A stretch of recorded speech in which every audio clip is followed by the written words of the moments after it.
শুভ সকাল বন্ধুরা, তোমরা কেমন আছো? নিশ্চয়ই ভালো আছো। আমিও খুব ভালো আছি। তাপস পাইলে চ্যানেলে সবাইকে স্বাগত।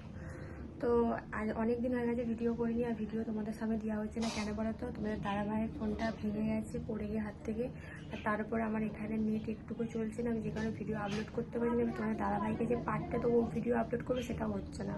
তো এই কারণেই আমি পুরো ভিডিও তোমাদের দিতে পারছি না। কালী পুজোর ভিডিও কবেকার কালী পুজো চলে গেল, কিন্তু সেই ভিডিও তোমরা মনে হয় আজকে দেখতে পাবে, আজকে সোমবার।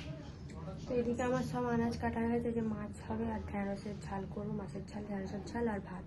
তো মায়ের তো এখন শরীরটা খারাপ বলে আমি এখানে এসেছি। আমি সব কিছু করছি মোটামুটি, ঠিক আছে। কদিন শরীরটা আমারও সর্দি মর্দি করেছিল বলে তখন আমার মা করছিল, তো মাকে কিছু করতে দিয়েছি না। মা এখন মেয়েটার কাছে শুয়ে আছে, মেয়ে ঘুমোচ্ছে। এখন আমি মানে রান্নাটা আবার করবো। আমার সব কাটাকুটি হয়ে গেছে, খালি আদা রসুন মশলাটা বাটবো, বেটে মাছের ঝালটা করে নেবো, তারপর ঢ্যাঁড়সের ঝালটা লাস্টে করবো, আর ভাতটা ঠাম্মার কাঠের উনুনে করবো, ঠিক আছে। কারণ এখন যা গ্যাসের সমস্যা, বেশি গ্যাস ফুরলে হবে না, গ্যাস পাওয়াই যাচ্ছে না। আমার মায়ের এই যে সিলিন্ডারটা দেখতে পাচ্ছি, সিলিন্ডারটা মানে 2 মাস পর দিল বলে বলে, তো ডবল সিলিন্ডার। তো চলো এখন বেশি বকবক করবো না, রান্নাটা করে নিই। মা চালটা ভিজতে রেখেছে কেন, তাড়াতাড়ি ভাতটা হয়ে যাবে বলে। আর এদিকে আমি রিফাইন তেল আনতে গেছিলাম, রিফাইন তেল দিয়ে রান্না করবো। কারণ রিফাইন সাদা তেল দিয়ে রান্না মানে করলে আর কি ভালো, শরীরের পক্ষে ভালো। এইদিকে আমার সব আনাজ কাটা হয়ে গেছে। এখানে লঙ্কা, টমেটো, আদা রসুন, দুজন খাবো বলে একদম কম কম। এখানে মাছটা ফিস তেলে বার করে রেখে দিয়েছি। তো চলো মাছটা করবো। আর এদিকে ঢ্যাঁড়সগুলো আমার কাটা হয়ে গেছে, ঢ্যাঁড়সগুলো দিয়ে নেবো, তাহলে হয়ে যাবে। চলো দেখো আমার এদিকে মশলা করা হয়ে গেছে, একদম একটুখানি মাছের ঝাল আর ঢ্যাঁড়সের ঝালে দেবো। আর এখানে একটা মাছ ভাজা ছিল, এই মাছটা ভাজা করবো। এখানে আমি তেলও দিয়ে দিয়েছি, আমার স্ট্যান্ডটাও নেই, অসুবিধা হচ্ছে। তো চলো তেল গরম হয়ে গেছে, এবার মাছটা দিয়ে দেবো।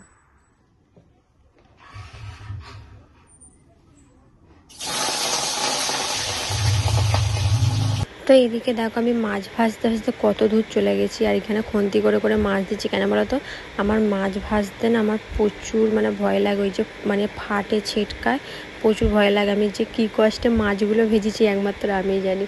আমার বরাবরই মানে মাছ ভাজতে আমার প্রচুর ভয় লাগে, যে কোনো মাছ ওই যে ফাটে না, ওই জিনিসটা আমার খুব ভয় লাগে। তোমরা নিশ্চয়ই দেখে বুঝতে পারছো আমি কত দূরে দূরে মানে পাইলে যাচ্ছি। আমার মানে ভিডিওটা এডিট করার সময় আমার নিজেরই হাসি পাচ্ছে, ঠিক আছে। তো যাকে অনেক কষ্ট করে মাছটা আমি ভেজেছি, ভেজে সব কিছু রান্না করেছিলাম। তো মাও বললো খুব সুন্দর রান্না হয়েছে, কারণ আমার রান্না আমি তো খেয়ে তো বুঝবো না, তো অন্য কেউ খেলে সেই বলতে পারবে কেমন হয়েছে। দেখো এদিকে উল্টে দিয়েছি, মানে কি বলবো, আমার মাছ ভাজতে না প্রচুর ভয় লাগে। তো দেখো এখানে ভাজা হয়ে গেছে, আর আগের যে মাছটা ছিল এইভাবে দিয়ে দিলাম। তো চলো মাছটা ভাজা হয়ে যাক। তো দেখো বন্ধুরা ফাইনালি আমার মাছ ভাজা স্টার্ট। এবার মাছের এটা ঝাল করবো, চলো করে নেবো। অনেক কষ্ট করে মাছটা ভেজেছি। তো দেখতে পেলে ওদিকে মাছটা হয়ে গেছে, আর এখন এখানে মাছের ঝাল করবো বলে সব কিছু ফোড়ন দিয়ে এখন মশলাটা আদা রসুন বাটা দেবো, দিয়ে সব কিছু দিয়ে আর কি রান্নাটা করবো। আমার না মাছের ঝালে আদা রসুন বাটা দিতে বেশ ভালো লাগে, মানে কাতলা মাছই বলো, রুই মাছ বলো, আরও যা যা মাছ আছে। কিন্তু সব কিছু মাছেতে সর্ষে বাটা দিলেই যে মানানো হয় তার তো নয়। সর্ষেটা আমার অতটা ভালো লাগে না, আমার সর্ষে একমাত্র ইলিশ মাছই ভালো লাগে, মানে সর্ষে ইলিশ, ঠিক আছে। কিন্তু ওই কাতলা মাছ বলে, রুই মাছের সর্ষে দিয়ে আমার খেতে ভালো লাগে না। আর আমার তো আদা রসুন দিয়ে আমার মায়ের হাতের রান্নাটাই ভালো লাগে, ঠিক আছে। কেন আমাদের বাড়িতে ঠাম্মা করে সব কিছু সর্ষে দেয়, তো আমার অতটা ভালো লাগে না। তো আমি আমার মতো আমার মায়ের মতনই করার চেষ্টা করেছি, আমিও খেয়েছি, সত্যি খুব ভালো হয়েছিল।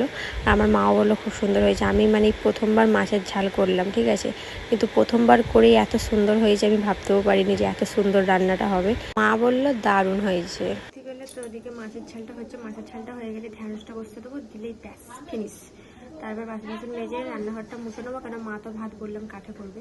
তো এই দিকটা হয়ে গেলে তারপরে মেয়ে এখনও ঘুমোচ্ছে, ভালো হয়েছে থাক। আমার রান্নাটা হয়ে গেলে উঠলে ওকে একবারে খাইয়ে দিয়ে মেয়েকে চান করাবো, চান ফান করে দিয়ে তারপরে এদিকটা পরিষ্কার করে একবারে চানটা করে দেবো। কালকেও সব কিছু আমি করেছিলাম, মাংস সব কিছু। মায়ের শরীরটা ভালো ছিল না, কালকে মা ডাক্তারখানাও গেছিলো, আর আজকেও করছি। তো সেরকমভাবে কালকে তোমাদের কিছু শেয়ার করতে পারিনি, আজকে যতটা পারছি তোমাদের সাথে শেয়ার করছি।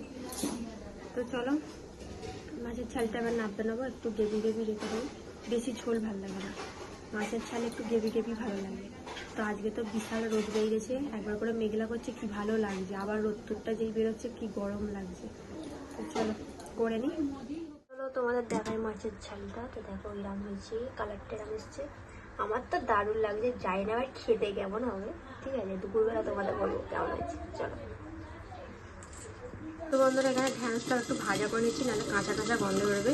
আর এত মানে ভাসছে মাছের থেকেও, আমি ওই জন্য চাপা দিয়ে দিয়েছি, যত কিছু ফেটে যায় তারপরে দেবো। তো যাই হোক, দেখতেই পাচ্ছি এখানে চাপা দিয়ে দিয়েছি। ওই দেখো কেন প্রচুর মানে হচ্ছে না, ওই জন্য আমি ভয়তে চাপা দিয়ে দিয়েছি। তো ঢ্যাঁড়সটা একটুখানি ভেজে নিলাম হালকা তেলে, নাহলে কাঁচা গন্ধ বেরোবে। আর এদিকে দেখো ঢ্যাঁড়সের মশলা আমি করছি, মানে তোমরা অনেকে বলবে কত অল্প অল্প, তো দুটো মানুষ খাবে তো অল্পই তো হবে না, তো এক গাদা তো আর হবে না। তো ঢ্যাঁড়সের ঝালটা করেছিলাম, ঢ্যাঁড়সের ঝালটাও সত্যি ভালো হয়েছিল। ঠিক আছে, তো একটু ভেজে নিয়ে আমি এখন আর কি মশলাটা করে কষে তারপর আর কি জল দিয়ে দেবো। তো বন্ধুরা দেখো এদিকে আমার ঢ্যাঁড়সটা টকবক করে ফুটছে এখন। ঠিক আছে, তো চাপা দিয়েছিলাম, এটা হয়ে গেলেই ব্যাস। আর এখানে কটা মোচার বড়া আছে, মা কালকে করেছিল, এইগুলো কালকে না পরশু দিনকে করেছিল, ফ্রিজে ছিল। তো তোমার দাদাভাইকে তো আবার মনে নেই, ভুলে গেছি, ওই একটু তেলে ভেজে নেবো, নিয়ে খেয়ে নেবো আজকে। তো ওইদিকে ঠাম্মা ভাতটা বড় মাদের করেছে, তারপর আমাদের ভাতটা চাপড়ে দিয়ে আসবো জল দিয়ে। চলো। আর এই যে রান্নাঘরে রান্না করছি, বিশাল গরম, বিশাল মানে কি গরম। ঢ্যাঁড়সের ঝালটা বলে ওইগুলো একটু ভেজে নিয়ে একবারে গ্যাস ফ্যাস পৌঁছে নিয়ে বাসনগুলো মেজে নেবো। নিয়ে এখনও দেখছি মেয়েটা ঘুমোচ্ছে, তো ভালোই হয়েছে মেয়েটা ঘুমোচ্ছে, দেখে আমার রান্নাটা এই ফাঁকে হয়ে গেল, মাও ঘুমোচ্ছে। তো মেয়ে উঠলে আগে ওকে খাওয়াবো বললাম, তো তারপরে চান করবো। আর আমি এগুলো পরিষ্কার করে চান, এখন আমি চান করবো না, আগে মেয়ের চান হবে তারপরে চান করবো।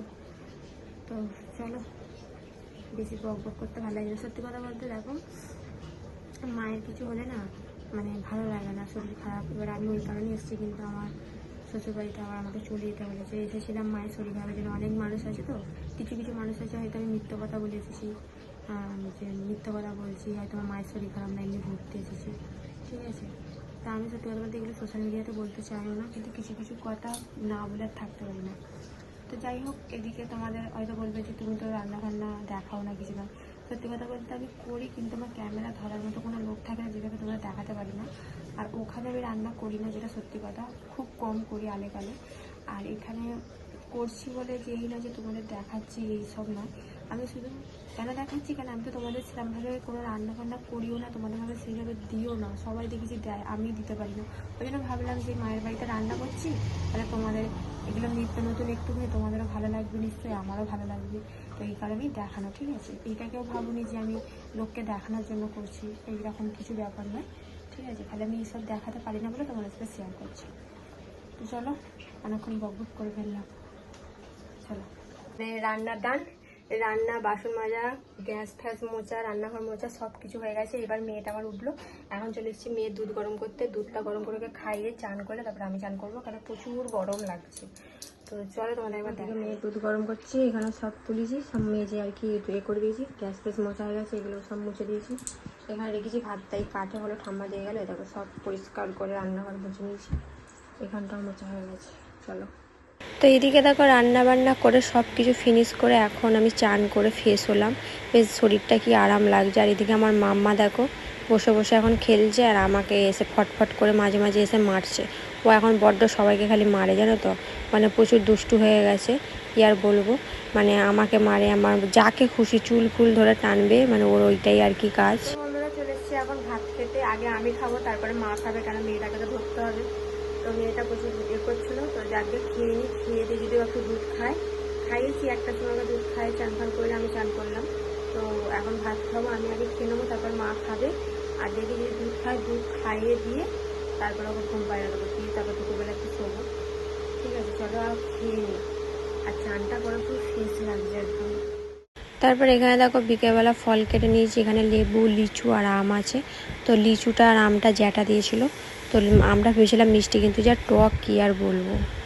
তো বন্ধুরা দেখতেই পেলে তখন ফল কেটেছিল মা, তো ফল খেলাম, খেয়ে এখন যাচ্ছি ফাঁকে। তো মেয়ে পটি করলো, পরিষ্কার করে দিয়ে তারপরে ফল খেলাম, খেয়ে দিয়ে এইসবে মুখ হাত পা ধুয়ে চুল ফুল বেড়ে এখন যাবো ফাঁকে। তো মা ওকে নিয়ে গেল ফাঁকে, ওকে পরিষ্কার করে দিলাম। চলো আমিও ফাঁকে যাব। এইখানে একটা দেখো বনে বেড়েছে কি এত, তা এখন বাজে 4:30, এখন রোদ পুরো খা করছে। চলো।